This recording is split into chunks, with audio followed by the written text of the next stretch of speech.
हमारे देश में इन 64 योगिनियों के 5 प्रमुख मंदिर है। घोर नामक दैत्य के साथ युद्ध करते हुए माता ने ये सभी अवतार लिए थे। इन 64 योगिनियों को माता पार्वती की सखियों के रूप में मान्यता दी गई है।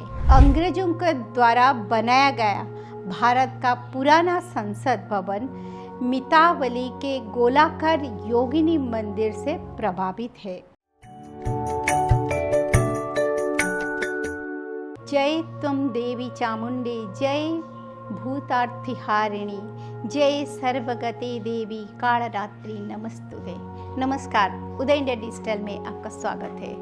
मैं हूँ उपाली अपराजिता। नवरात्रि का पावन त्योहार चल रहा है।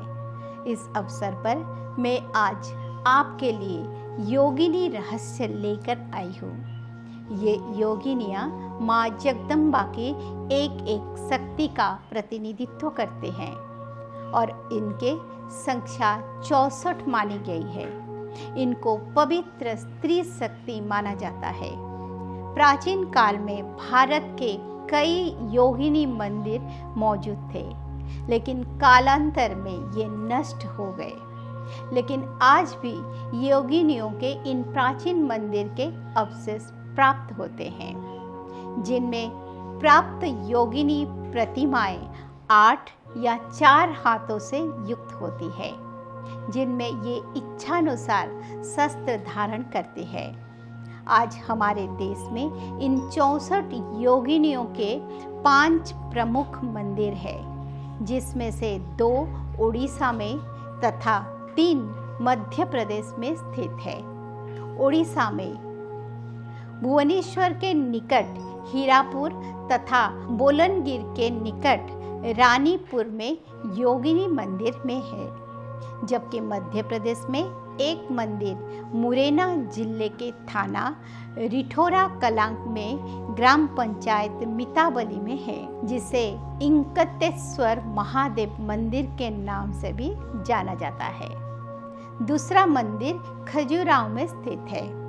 875 से 900 ईसा में के आसपास बना ये मंदिर खजुराहो के मंदिर के पश्चिम समूह में आता है तथा तीसरा मंदिर जबलपुर के निकट भेड़ाघाट में है।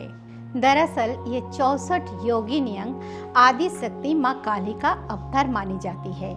दुर्गा सप्तशती के अनुसार घोर नामक दैत्य के साथ युद्ध करते हुए माता ने ये सभी अवतार लिए थे। इन 64 योगिनियों को माता पार्वती की सखियों के रूप में मान्यता दी गई है। इन 64 देवियों में से 10 महाविद्या और सिद्ध विद्याओं की भी गणना की जाती है। ये सभी आद्याशक्ति काली के ही भिन्न भिन्न अवतारी अंश है।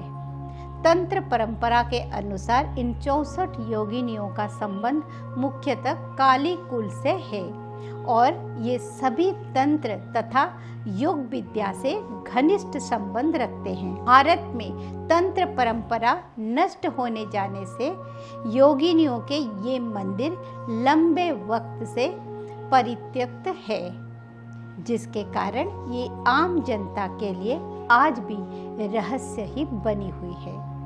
पुरातत्ववेदों ने इन प्राचीन योगिनी मंदिरों की खोज और जीर्णोद्धार का काम पिछले 1 सदी के दौरान पूरा किया है, लेकिन समय के प्रहार से इन मंदिरों के देवी देवताओं के बारे में संस्कृत लेख अस्पष्ट हो गए हैं। मंदिरों के इन आलेखों में नामों की कई सूचियां, अनुष्ठानों का तो जिक्र है, लेकिन पौराणिक कथाएं नहीं हैं। आम तौर पर सामान्य हिंदू मंदिर वर्गाकार होते हैं, लेकिन योगिनी मंदिर गोलाकार होते हैं। योगिनी मंदिरों में सामान्य मंदिरों की तरह गुंबद या विमान नहीं होता है। ओडिशा के हीरापुर तथा रानीपुर के योगिनी मंदिरों की अंदरूनी दीवारों पर योगिनियों की प्रतिमाएं हैं और सभी का मुंह केंद्र में बने मंदिर की ओर है। वहीं मध्य प्रदेश के भेड़ाघाट और मितावली मंदिरों में सभी योगिनियों के अलग अलग मंदिर हैं, जिनके छतें तो है परंतु वो सभी गोलाकार प्रांगण की ओर खुलते हैं। हीरापुर, रानीपुर तथा जबलपुर के मंदिरों में योगिनियों की प्रतिमाएं अच्छी हालत में है, जबकि खजुराहो के मंदिर में केवल 3 प्रतिमाएं बचे हैं, जबकि मुरैना के मंदिर में कई प्रतिमा नहीं हैं। हीरापुर में योगिनी प्रतिमाएं में महिलाओं को विभिन्न दशाओं में प्रदर्शित किया गया है, जिनमें से कुछ नृत्य कर रहे हैं तो कुछ धनुष बाण से शिकार कर रहे हैं, जबकि कुछ संगीत वादन कर रहे हैं, कुछ रक्तपान कर रहे हैं तो कुछ घरेलू कामकाज कर रहे हैं। ज़्यादातर योगिनियों ने खूब आभूषण पहने हैं और उनके केस भी सुंदर सज्जित है, जबकि कुछ योगिनियों ने सिर पर सर्प, भालू, शेर या हाथी के ही जो इंसानी शरीर पर लगे हुए हैं। ज़्यादातर योगिनियाँ अपना वाहन के रूप में नर देह, कौओं, मुर्गों, मोरों, बैलों, भैंसों, गद्धों, सुकरों, बिच्छुओं, केकड़ों, ऊँटों, कुत्तों, जल अथवा अग्नि का प्रयोग करते हैं।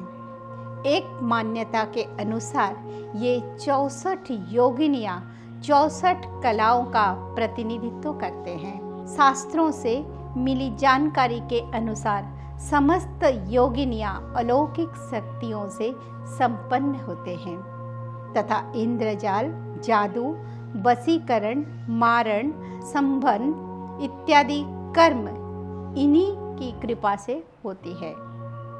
आपको ये जानकर आश्चर्य होगा कि अंग्रेजों के द्वारा बनाया गया भारत का पुराना संसद भवन मितावली के गोलाकार योगिनी मंदिर से प्रभावित है।